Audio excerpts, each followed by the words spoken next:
Live Out Loud is South Africa's leading luxury magazine, and what the magazine, when we decided to create it, when we got into the print industry, we decided to take all the norms of what normal printers and what other magazines do and really turn those on their head. And what we decided is that we were going to create a subscription model only. You had to be one of South Africa's leading industry leaders and captain of industry to be able to be invited. And we really targeted those sort of thought leaders. And what we said is that not only can they subscribe to the magazine, but they will be given the opportunity to experience this Live Out Loud lifestyle by being invited to these one-of-a-kind events that would really showcase the sort of mentality that would appeal to them and really take that thought leadership mantra and turn it into an actual function. What we also allowed is that our advertisers and anyone who advertised in the magazine was going to be given an opportunity to showcase their wares and bring their products and services to these sort of functions, which allowed them to meet our subscribers face to face and allowed our subscribers to have a whole variety of other interactions at these sort of functions.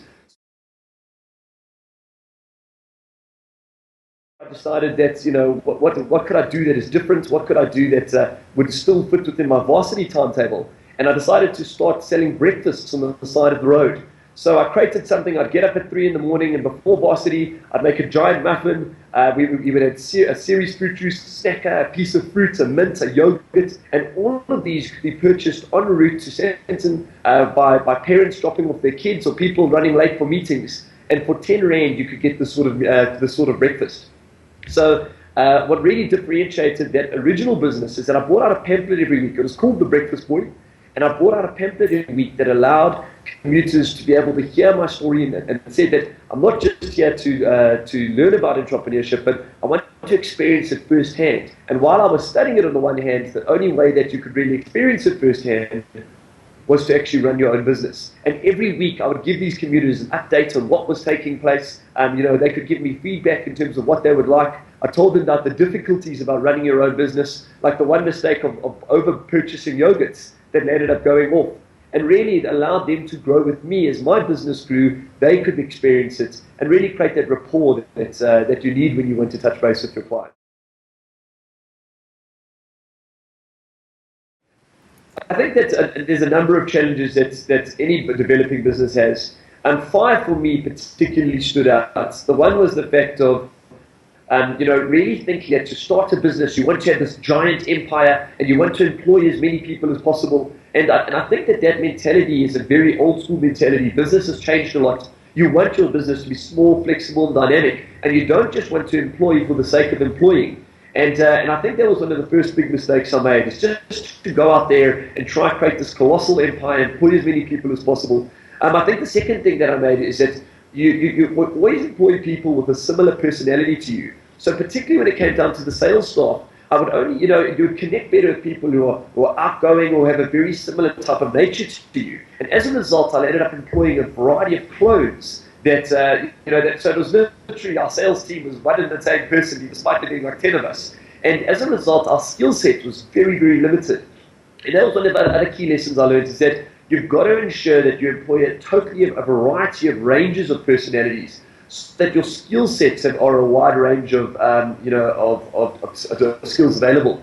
And that was something that I learned as well. I think the third one was strict financial control, and that is that someone may be a bookkeeper or someone may be an accountant, but that doesn't really mean that they have the experience that you need to run your books effectively.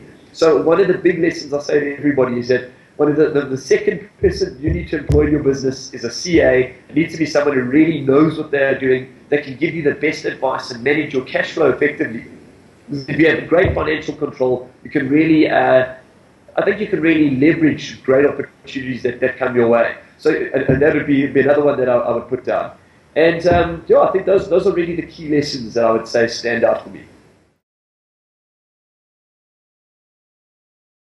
And I think that South Africa will be a stronger, better place if we carry on, just developing this entrepreneurial spirit that is out there. Because in a funny way, it solves our own problems. Because if there's entrepreneurs out there, they're employing people. With there being more employment, there's more money for education. And with there being more money spent on education, you have that skill development set developed as we're going along.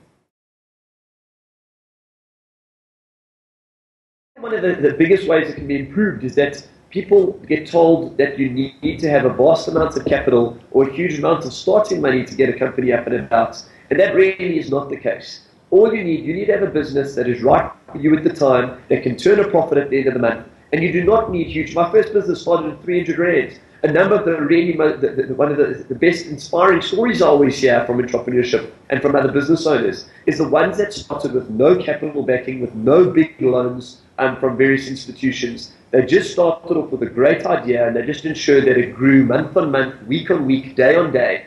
And I think if you have that sort of a mentality, and you will create better opportunities. Everyone I speak to has a great one-of-a-kind idea. Every person I chat to says, oh, they've got this great business idea or this great opportunity. I think the difference is, though, that 6 months down the line, those same people are still discussing an opportunity or a potential business, where I think that everyone needs that catalyst or that sort of push to get out there and open up their own thing.